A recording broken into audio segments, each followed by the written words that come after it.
주님과 동행하시는 저와 여러분들이 다 되시기를 간절히 바라겠습니다. 아까 장로님께서도 잠깐 기도 중에 말씀하셨지만 지난주 또 한 번의 장례식을 치렀습니다.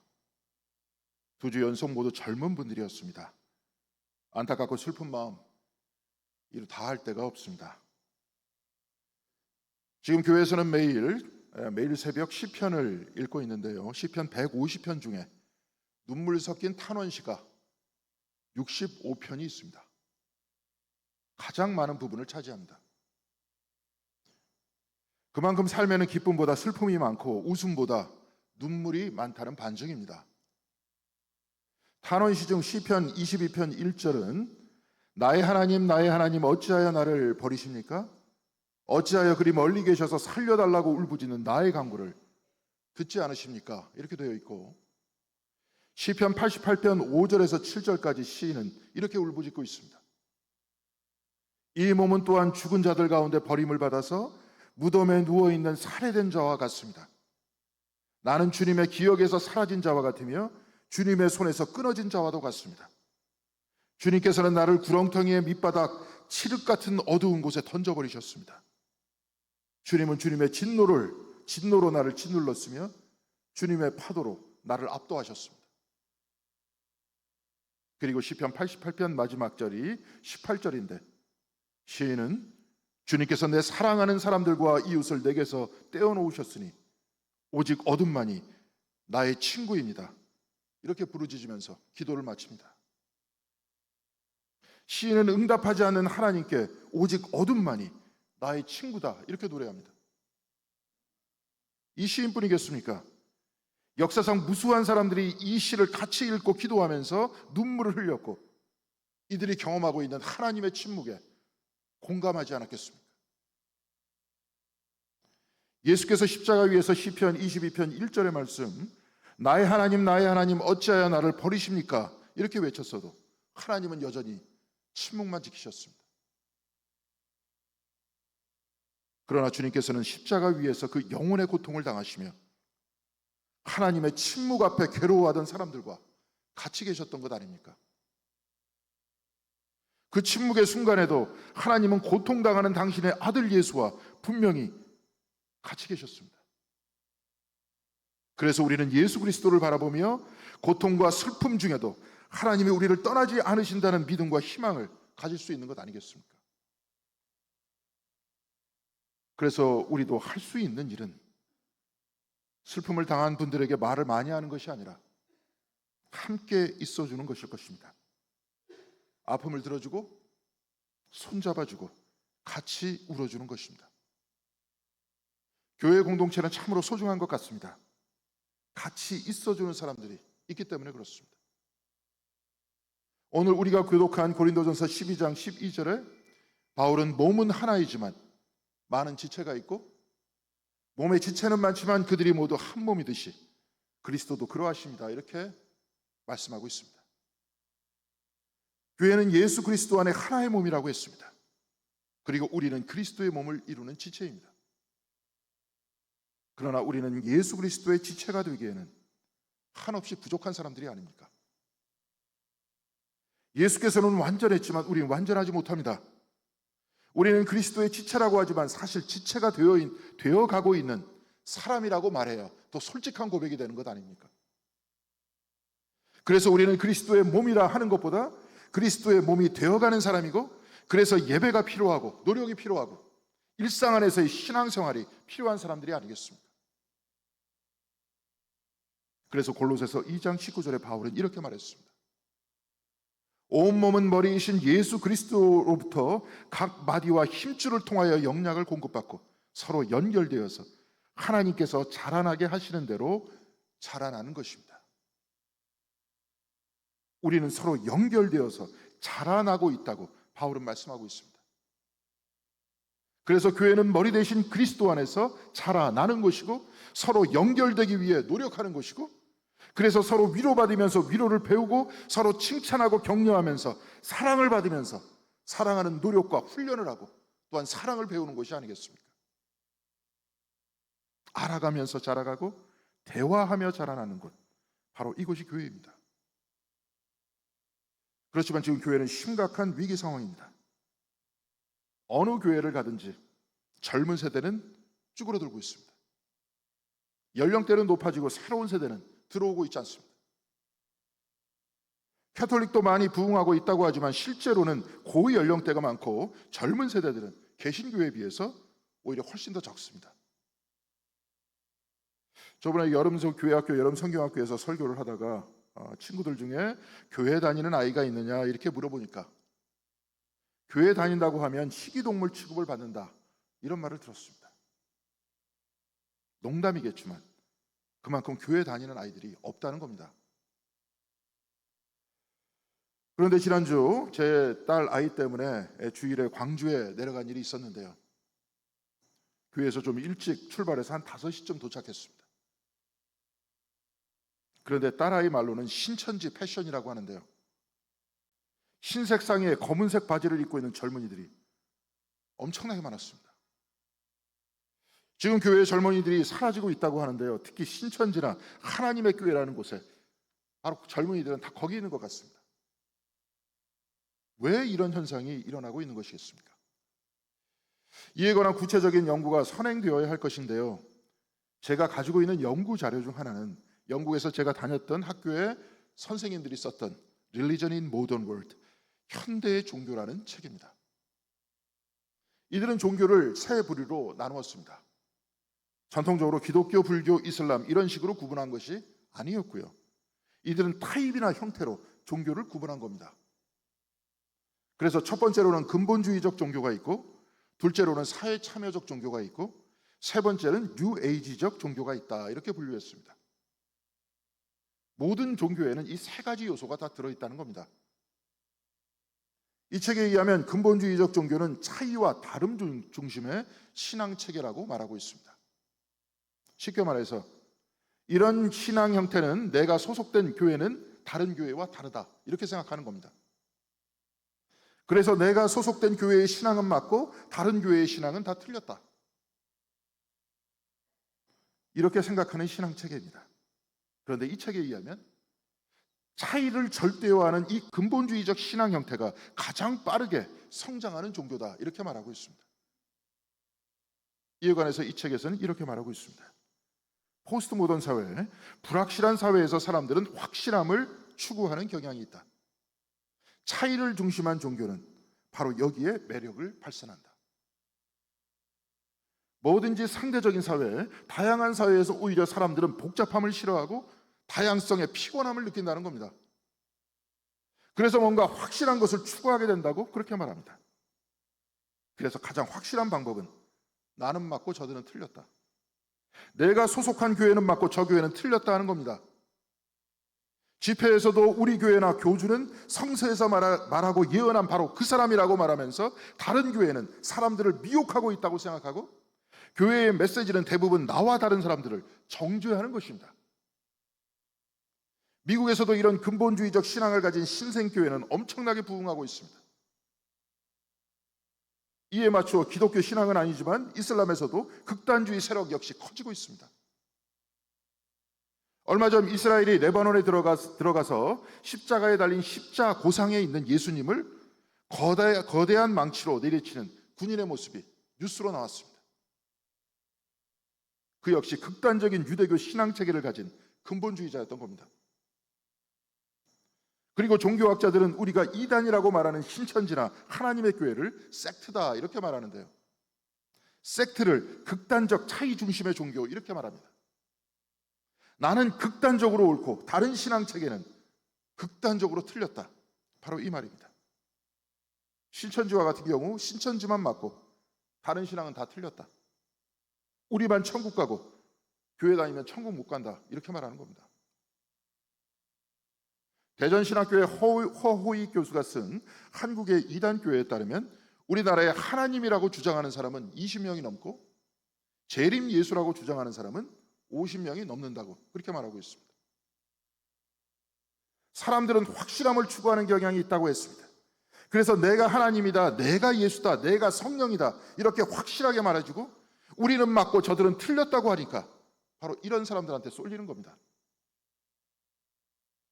그러니까 우리는 어떻게 하면 저런 것에 마음이 뺏기냐 이렇게 의문을 품지만 사실 그 이유는 명확성과 확실성을 추구하는 내적인 성향에 있다는 겁니다.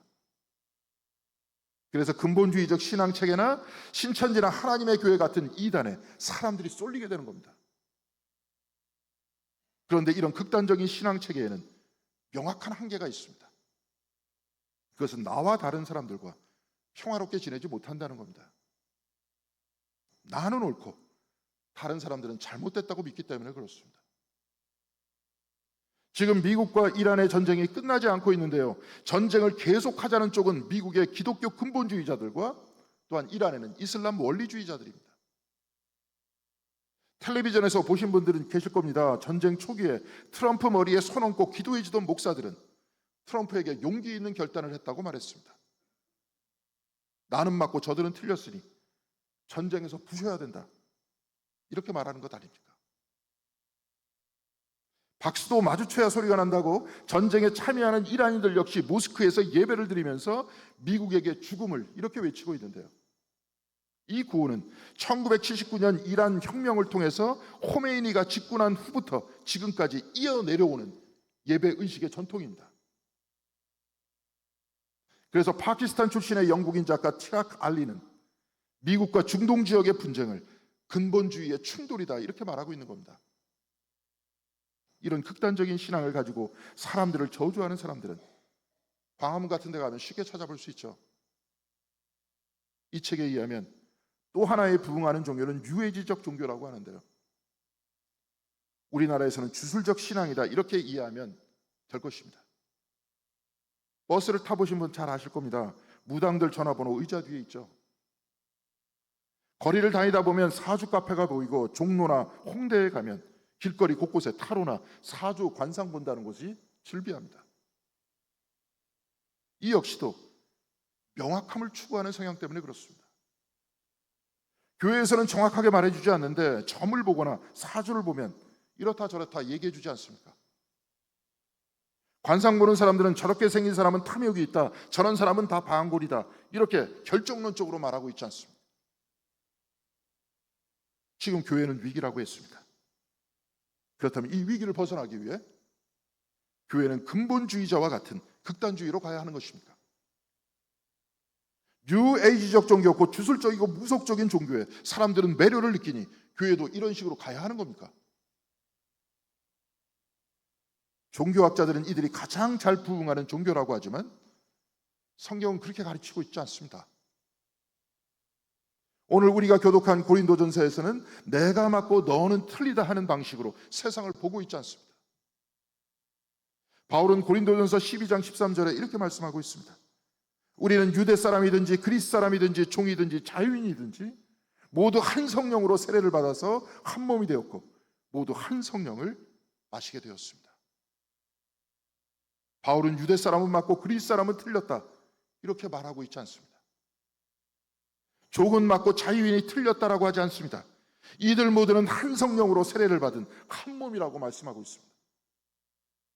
그리고 우리는 하나의 몸에 서로 다른 지체라고 말씀하고 있습니다.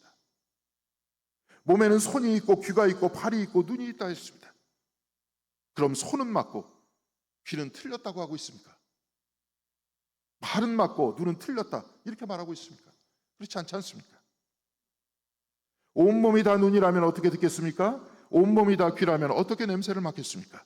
그런데 실은 하나님께서는 원하시는 대로 우리 몸에다가 각각 다른 여러 지체를 두셨습니다. 하나는 맞고 다른 것은 틀렸다는 것이 아니라 하나님께서는 원하시는 대로 우리 몸에다 각각 다른 여러 지체를 두셨다고 했습니다. 하나님은 이 세상에 서로 다른 지체, 서로 다른 사람들을 두셨습니다.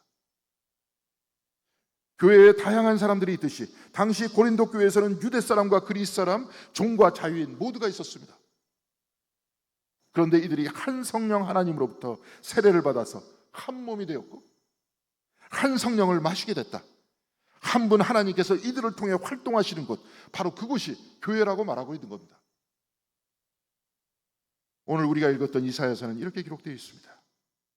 안식일을 지켜 더럽히지 않고 나의 언약을 철저히 지키는 이방 사람들은 내가 그들을 나의 거룩한 산으로 인도하여 기도하는 내 집에서 기쁨을 누리게 하겠다. 또한 그들이 내 제단 위에 바친 번제물들과 희생 제물들을 내가 기꺼이 받을 것이니 나의 집은 만민이 모여 기도하는 집이라고 불릴 것이다. 유대인이라는 인종으로 인해 하나님께서는 이들을 부르시는 것이 아니라 이방인이라도 안식일을 지키고 하나님과의 언약, 곧 그 말씀을 따르는 사람들은 번제물과 희생제물, 곧 이들의 예배를 받으실 것이라는 겁니다. 하나님께서는 다름을 포용하고 받아들이신다는 겁니다. 그래서 교회는 만민이 기도하는 집이다. 교회는 만민을 포용하는 곳이다. 이 말이 아닙니까? 지난 8월 3일 감리교 신학대학교의 고 변선한 교수의 추도 예배의 모임에서 세종대 교수인 이은선 교수께서 말씀을 주셨는데요. 그는 한나 아렌트를 인용하면서 히틀러나 스탈린의 전체주의가 출현하게 된 배경을 불안이라고 말했습니다. 마치 혼란스러운 사회에서 확실함을 찾는 것과 같이 불안하니까 극단적인 생각에 빠져들게 된다는 겁니다. 이 불안의 심리에 관해서 그는 이렇게 말했습니다. 현재 살지 못하는 사람은 결국 자기 논리에 갇혀 외로워지고 그 외로움이 그를 거짓 이념으로 내몰아갑니다. 변화하고 불명확한 현재에 살지 못한다. 곧 현재를 있는 그대로 받아들이지 못하니까 사람들은 자기 논리에 갇히게 된다고 했습니다. 곧 이렇게 생각하는 나는 맞고 저렇게 생각하는 저들은 틀렸다고 하는 그 논리에 갇히게 된다는 겁니다.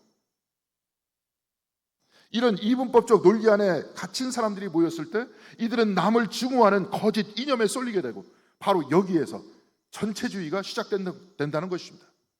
독일이 그랬지 않습니까? 1차 대전에 패배한 이후 앞으로 살 일이 암담하니까 독일인들은 히틀러의 논리에 갇히게 됐습니다.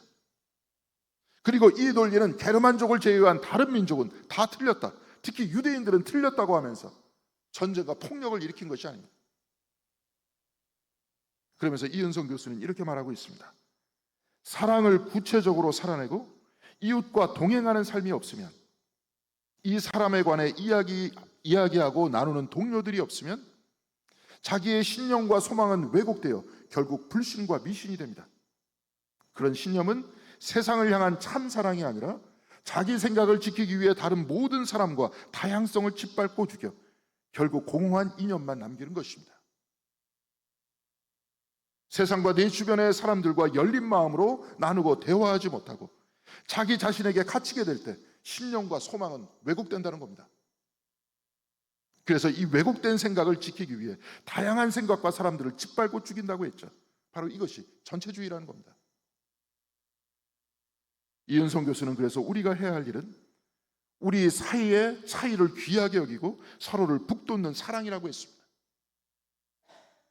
우리 사이의 차이를 귀하게 여기고 서로를 북돋는 사랑이라는 이 말씀을 오늘 우리가 교독한 성경 말씀 고린도전서 12장의 말씀에 대입해 보면 바로 이 모습이 그리스도의 몸된 교회의 모습이 아니겠습니까?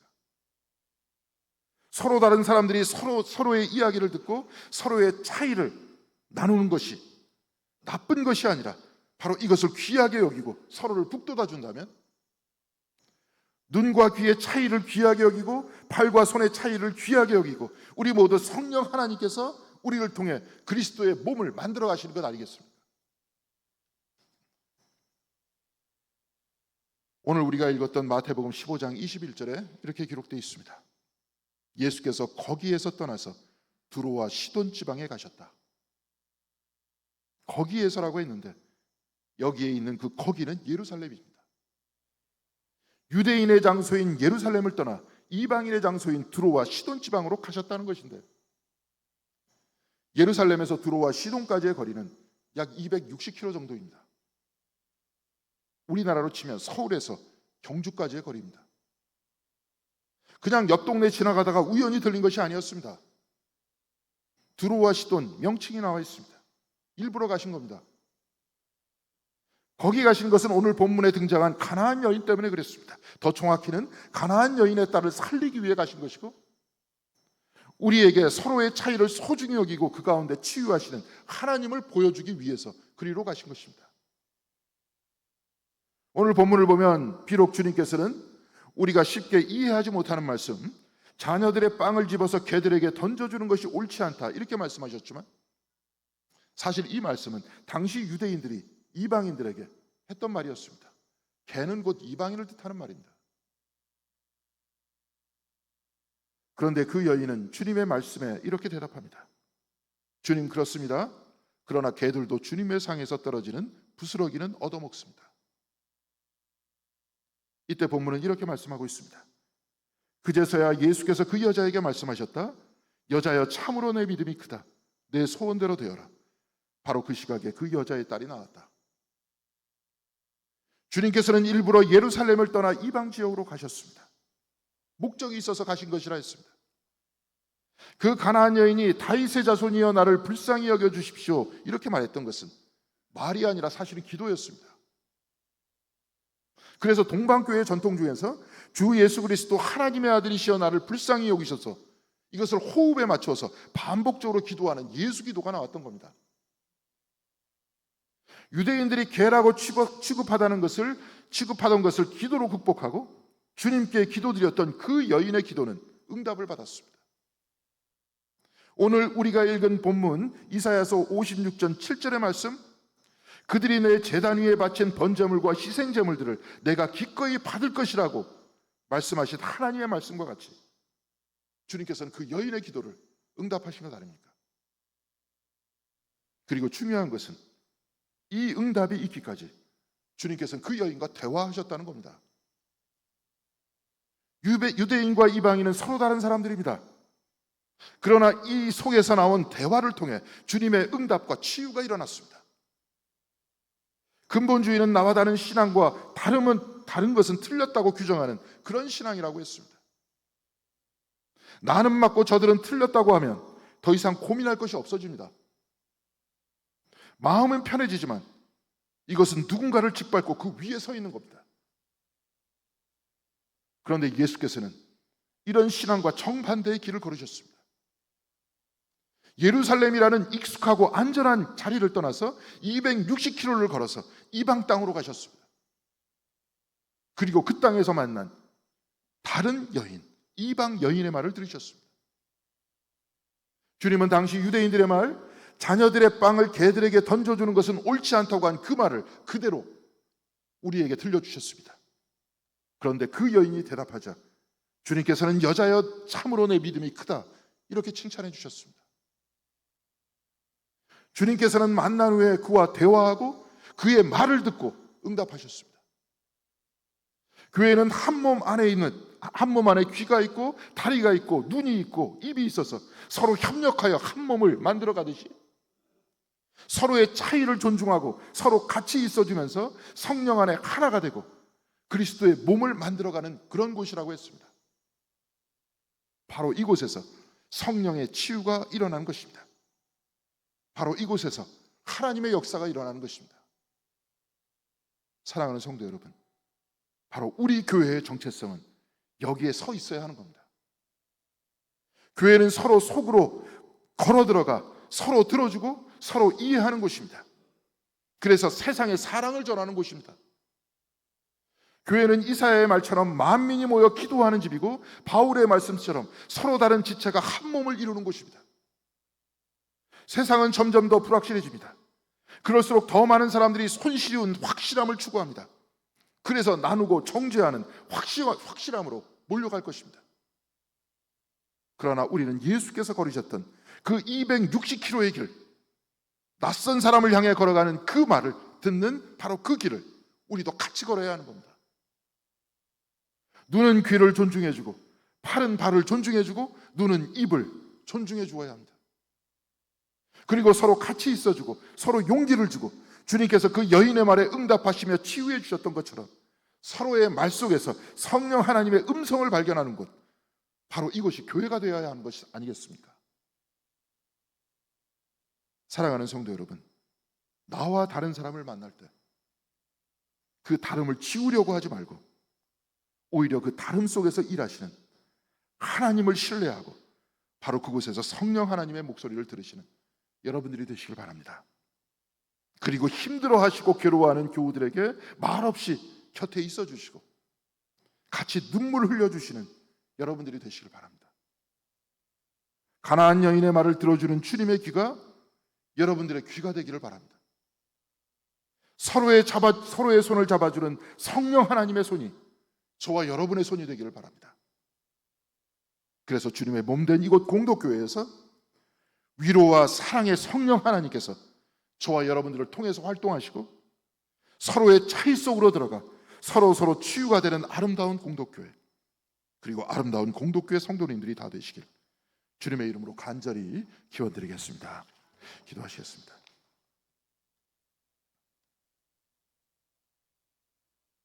사랑이 많으신 하나님, 바로 이곳에서 귀한 주님의 전을 세워주시는 데 감사드립니다. 혼란스러운 세상 속에서 확실함을 추구하지만 그러나 우리는 끝까지 말씀을 붙들고 교회 안에서 서로 다르고 서로 다른 다양한 분들이 살고 있지만 그곳에서 서로의 음성을 들어주고 서로를 위로해주고 서로를 사랑할 수 있는 우리들이 될 수 있도록 주님께서 함께하여 주시옵소서. 그리하여서 머리 대신 예수 그리스도 안에서 한 몸을 이룬 우리 교회가 될 수 있도록 도와주시고 더욱더 사랑하고 더욱더 알아갈 수 있도록 인도하여 주시옵소서. 우리의 귀가 성령 하나님의 귀가 되기를 원합니다. 우리의 손이 이웃들을 붙들어주는 예수 그리스도의 손이 되기를 바랍니다. 우리의 발과 우리의 입술이 하나님의 음성을 전하는 그러한 입술이 되기를 원합니다. 주여, 부족한 우리를 불쌍히 여겨주시고 우리를 이끌어 주셔서 늘 주님 안에 하나 되는 사람들이 될 수 있도록 도와주시고 남을 비난하는 말보다 위로하는 말들이 많아질 수 있도록 도와주시고 사랑의 음성과 사랑의 몸짓이 우리 교회 전체의 몸짓이 될 수 있도록 주께서 각 사람 위에 인도하여 주시옵소서. 늘 우리 교회를 사랑하여 주실 것을 믿사옵고 특별히 슬픔을 당한 유족들 위해 주님께서 함께하여 주시길 바라오며 이 모든 말씀 우리 주 예수 그리스도의 이름으로 기도드렸습니다. 아멘.